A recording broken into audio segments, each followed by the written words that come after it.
Hello. Good afternoon to you all. I'm here because I want to tell you about Palestinians. And we're going to do that next week. But before I tell you about Palestinians, and specifically one thing that I want to talk about with the Palestinians, I don't know if you know, there's a war on. You might have heard. And that war is rooted, more than anything else, in their theory of me, of us Jews generally, but mostly Israeli Jews. They have a vision of us. They have an interpretation of us. It is 100 years old. It is deep. It is thoughtful. It is serious. It's not stupid. It's not shallow. It just happens to be wrong. And it's not wrong because my story is true and my narrative is true. It's diagnostically incorrect. It says things about me that didn't happen, that were not my historical experience. It misunderstands my psychology. I'm not talking about my history says this, your history says that. There are a lot of facts in the world. Which narrative is closer to the objective truth? We're not going anywhere near that kind of discourse. They claim something about my psychology that isn't true about my psychology. They claim something about my experience that isn't true about my experience. And on the altar of that interpretation, they have destroyed their own cause. And that is not what we're going to talk about today. Because before I tell you what the Palestinians misunderstand about Israeli Jews, I have to tell you what Israeli Jews actually are. And before I tell you what Israeli Jews actually are, raise your hand if you're from America. Okay. This is no Canadian that snuck in. Oh, there it is. I have to tell you what you are so that we can branch off from what you are to what we are so that we can then get to what they think we are and why they're missing something very big and important. And why that's the heart of this war and the heart of 100 years of war.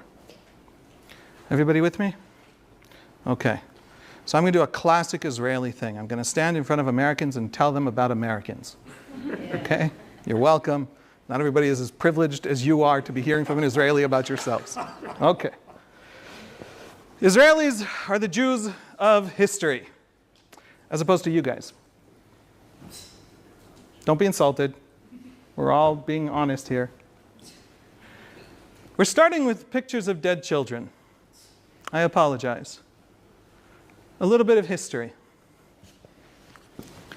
Our story, our shared story as Jews. I'm assuming everyone here are Jews. If you're not Jews, this is going to be super interesting about Jews, okay? I don't know everybody. I don't know who you all are, okay? But the story here is the story of Jews. In 1881, an anarchist group called the Black Hand, which is a cool name for an anarchist group if you're ever going to establish one, assassinates Tsar Nicholas II, Alexander II. Tsar Alexander II was this great reformist Tsar of the Russian Empire. He abolished serfdom in 1861, big reformer, was going to establish a parliament. And they assassinate him and his son takes power, Alexander III. His son is very angry at his father.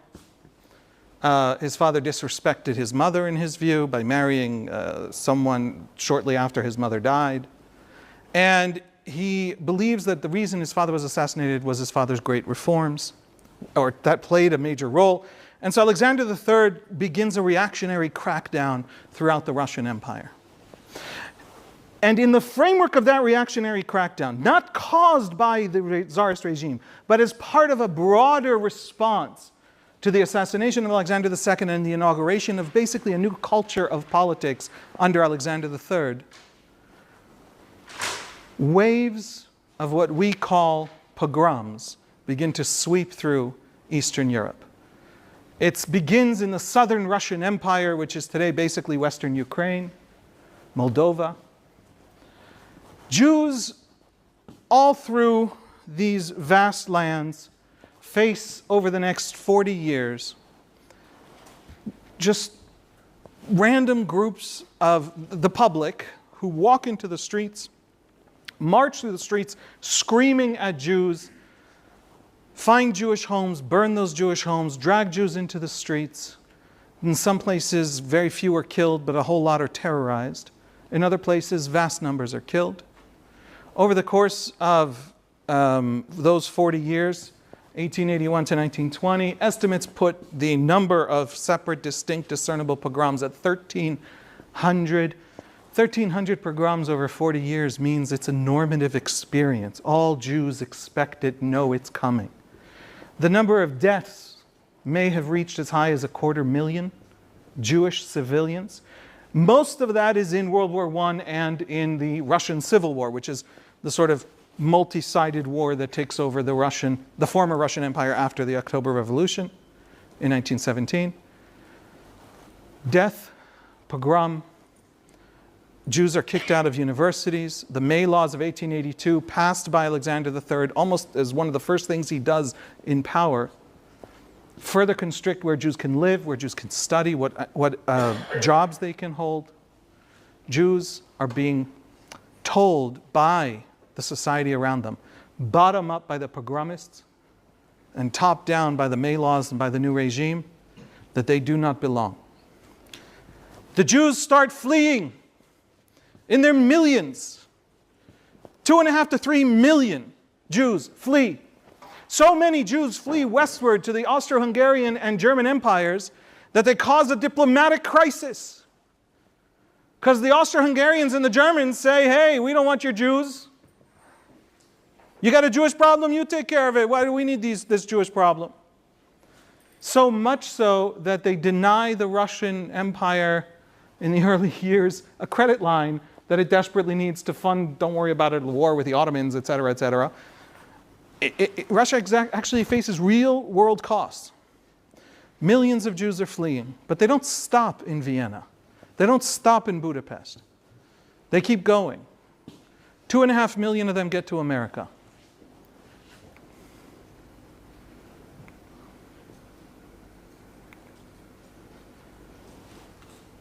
There we go. Officials in Poland, officials in Romania, officials in St. Petersburg talk to each other, write about how we get the Jews to leave. The goal of these policies for decades, for about 60 years, right up until the Holocaust, is to figure out how to get the Jews to leave. We understand that, right? Anybody ever feel like there's too many Jews around? Every day, right? It's probably a little higher, by the way, than that last number. So who are you? In the mid-19th century, 1840s, a few 100,000 Jews, probably 300,000 Jews maybe 200,000, land in America, German speakers. A lot of them land in the Midwest. Anybody here from Cincinnati? Or St. Louis? Or Milwaukee? A Midwestern city with an opera? Why are you from a Midwestern city with an opera? How come little Midwestern towns have operas? Anybody? We talked about this on the podcast with Russ. Why didn't we? I think we did. No, we did. Folks, the reason that there is a tradition in the Midwest of every town worth its salt having an opera is that they were all massively populated by Germans in the middle of the 19th century. And everywhere Germans go, they make opera. Not anymore, by the way, but these are good Germans from the 19th century. They had established opera houses. Jews went with this German migration. And they established, for example, anybody here know about Reform Judaism? You ever heard of Reform Judaism? Okay. What's Reform Judaism's rabbinical school? HUC. Where is HUC's headquarters? Isn't that weird? Why would it be in Cincinnati, Ohio? What? What? Yeah, I know, because they're in Cincinnati, Ohio. But why for 145 years or whatever it was, were they in Cincinnati, Ohio? Because of that German immigration in the middle of the 19th century. Great, fantastic. Then come the pogroms. And then a community of maybe 250,000 Jews, German-speaking, middle class, educated, already second-generation Americans, maybe third, suddenly has to absorb 10 times its number in essentially, to a large extent, Yiddish-speaking Ukrainian peasants. Okay? Desperately poor people. And how do you do it? Jewish communities used to fundraise in a very simple way. Every institution in the community, every day school, every old age home, every cemetery, every Chaver Kadisha, every institution of the community would have a guy, the fundraiser, who'd walk around homes with little boxes, with little envelopes, and ask for money. That was the fundraising. Walk around the Jewish neighborhood and ask for dollars. What's the problem? That sometimes the day school had a great fundraiser, and the old age home had a terrible fundraiser, and so the day school would have lots of money, and the old age home would have very little money. And if your community tends to be an older community, that's not a good thing, right? We didn't have enough money as a community of 250,000 to actually take care of 2.5 million poor people coming in over 40 years. And so what do they do to streamline and maximize the effect of every dollar?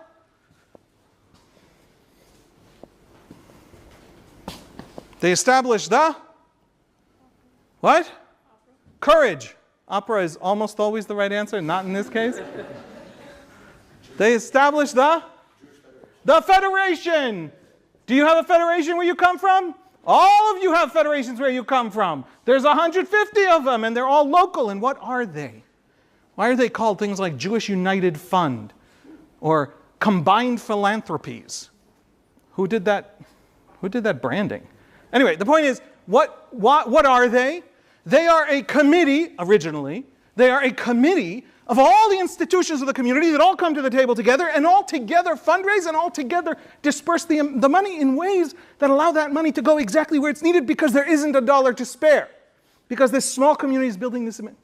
All the tradition, the astonishing tradition of American Jewish philanthropy, the culture of belonging and giving and donating and taking part and civic participation, all of that stuff is born in this experience of this immigration, not just in the immigration itself, but in how a small community absorbs a large community. Okay? That's you. You with me? Okay.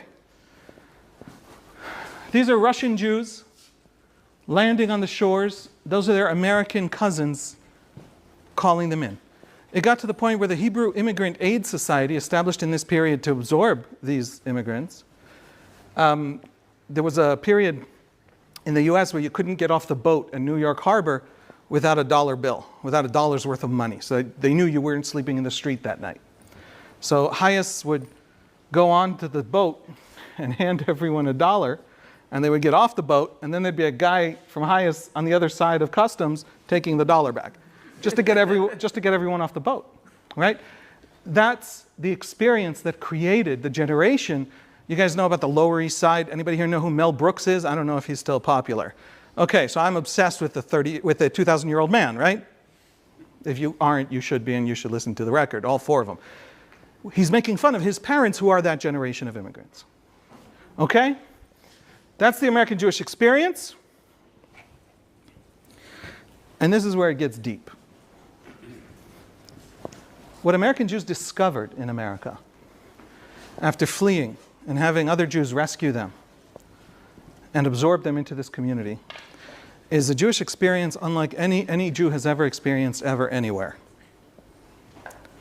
American Jews discovered in America a society built on Protestant radical individualism. Trust me.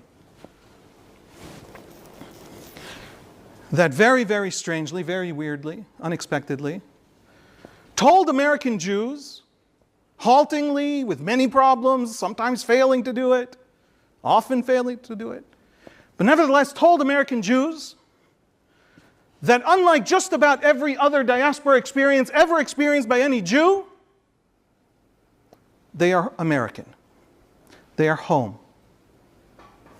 This is a famous letter, August 21, 1790, by George Washington to the synagogue in Newport, Rhode Island. The synagogue wrote him a letter, and in that letter, it was the classic letter. It was the letter that every Jewish community writes to every new king throughout Jewish diasporic life. The letter said, "Wow, you're amazing, you're handsome, you're tall, thank you so much for being our king. We are super loyal." I'm paraphrasing. And Washington wrote back a letter that no leader has ever written to Jews. No leader could ever write to Jews. He starts the letter. He comes back to it here, so I'm going to go with it. This is the part I like because it's funny. "It would be inconsistent with the frankness of my character I'll be honest, not to avow that I'm pleased with your favorable opinion of my administration. What's he doing? He's making fun of them, I think. Don't tell anyone I said that. And fervent wishes for my felicity. Now, maybe this is just gentlemanly politeness by a Virginia gentleman, but I also think that letter was a bit much, and he was a little bit offended by the outpouring of, what do you call it? What? Flattery. The flattery. And he's saying that. And the reason I think he's saying that is this. It is now, they say this is going to be a country, a government of tolerance, of toleration. And he says, no, absolutely not. I refuse to tolerate you. Why do I refuse to tolerate you? It is now no more that toleration is spoken of as if it were the indulgence of one class of people that another enjoyed the exercise of their inherent natural rights. What do you mean I should tolerate you? What are you saying if you're saying I should tolerate you? That it's my country and you're guests, right? But you're not guests. It's your country. Your rights are yours. They're not mine to give. For happily, the government of the United States, which gives to bigotry no sanction, to persecution no assistance, requires only that they who live under its protection should demean themselves as good citizens in giving it on all occasions their effectual support. Which gives to bigotry no sanction and to persecution no assistance is quoting the original letter from the community, but he doesn't acknowledge that he's quoting, so I think he knows this letter is going to be maybe remembered. I don't know. But what is he saying? Yeah, you can say it. Yeah, out loud. I mean, you have nothing to worry about, so this flattery isn't necessary. You're safe. A, it's not necessary, but I think it even goes stronger than not necessary. Tolerance implies that there are like multiple groups, that he's saying you're all equal or all American. You're all here. But he's also saying, to think that I need to tolerate you is to misunderstand what's happening here. It's not just to misunderstand what's happening, it's to tell me you're just another king. You're just another European government. Whatever you call yourself, president. No, this is different. This is really different. This is an experiment no one's ever tried before, and we're going to make it work. You are not tolerated here. With all the caveats you know, which is that, America was not offering this to everybody in America at the time. But this is an expression of a new kind of relationship. The Jews arrive in America between 1881 and 1921. Millions of Jews arrive in America, and they immediately start building out this massive institutional universe that still exists to a large extent. 100 years later, the Federation system today is the second largest charitable network in America after the United Way. Both of them are in decline, but it's still the second biggest. It's billions of dollars. And that Jewish experience over the last 100 years, from let's say 1921 until today, is an experience of this. Folks, this was a promise. What's the promise of America to American Jews? That you're no longer in the diaspora. You are home. You are American. We are now in the world of liberal American democracy. You belong. You are safe. In the Russian Empire, you were not Russian. You were Jewish. By the way, in passports, including in communist times. Yeah. My parents are from Russia, and they've spoken a lot about how in Russia they were Jews, but when they emigrated, they were now Russians. And in America, you are utterly American. No one knows what it means for you to be anything but American.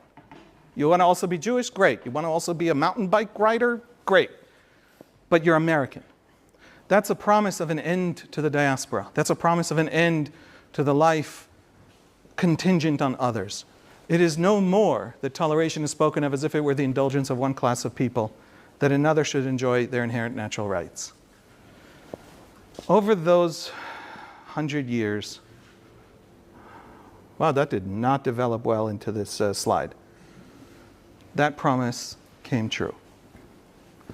And it didn't just come true.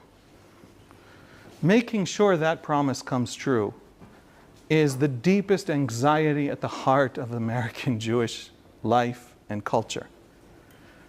It is why American Jews are obsessed, no offense, with the black experience. It is why Heschel marched with King in Selma. It is why the Civil Rights Bill of 1964, the first draft, was written in the Religious Action Center of the Reform Movement in Washington. It is why the white kid killed in the lynches of the Freedom Riders was definitely going to be a Jewish kid. It is why the white people in the room at the founding of the NAACP were called Moskowitz.